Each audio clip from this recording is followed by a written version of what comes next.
Hi everyone, it's Kathy Ely, your Jamberry Nail Wraps consultant, and I just wanted to show you the Jamberry method for applying your nail wraps.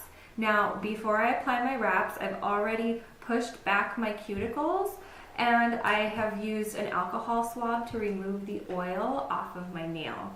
I've also figured out which nail wrap on this sheet fits to my nail, and you can do that by taking the nail wraps, and they're on a clear backing, and putting them on top of your nail. And this is really flexible, so you can kind of bend it, and you should have a little bit of space between the wrap and the side of your nail so that it doesn't touch your skin, because your skin produces oil, and if any oils get on the wrap, the adhesive will be compromised.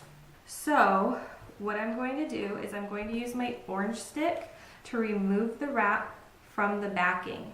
The reason for that is because there are oils on my fingers and I don't want them on the back of my wrap. When I apply my wraps using the Jamberry method of application, I like to get my orange stick down further on the wrap. The reason for that is because when I apply the heat, the wrap is going to curl, and I want to make sure to get the cuticle end of my wrap lined up as good as possible.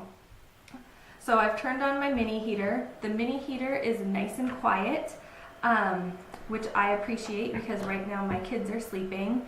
If you're at home, you can use a blow dryer, but blow dryers are very loud and they let out a lot of air. What's nice is the mini heater lets out a nice amount of air, and your wrap is not going to blow away. So I'm going to heat this up for a couple seconds. I know it's ready because it starts to curl, and then I'm just going to line the cuticle end of my wrap up with my nail, and I'm going to lay it down and just roll it off the orange stick. From there, I'm going to use my rubber cuticle pusher, and I'm going to push down on the cuticle end of the nail first, and then down the center and along the sides. By applying your wrap that way, it prevents wrinkling. So just make sure to apply pressure to the cuticle end first. From there, I like to reheat and then apply more pressure.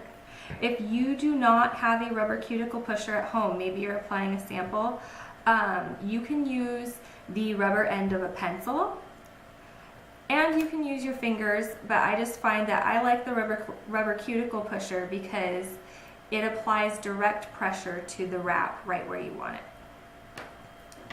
Now I'm going to cut away the excess of this wrap. When I do that, I like to point my hand towards myself so that I can see where my nail is. And I'm just going to get as close as I possibly can without taking too much away. And then from here, I would usually do the rest of my nails. And that's just to let the wrap cool down. But for the sake of this, I'm just going to go ahead and do it. I'm going to file at a 45-degree angle. The reason for that is so that no debris gets under the wrap after application. It will expose a very small amount of nail that you really won't be able to see, but it just allows you to do everyday activities without worrying about the tips of your wrap lifting. And I'm just going to file in a downward motion. You always want to go downward, because if you go upward, stuff can get underneath. And I don't know if you can see this, but there is you can see the excess of the wrap coming off. Just like that. Okay. And then from there, I just reheat and apply pressure again. Now, after you have applied your wraps a couple times, you can probably get your manicure done within 20 to 30 minutes. And then there's no dry time. You can change diapers, you can wash dishes, and you can go about your day, and you don't have to worry about dinging up your wraps. So this is as far as I've gotten so far. And yeah, go ahead and if you have any questions, you can contact me.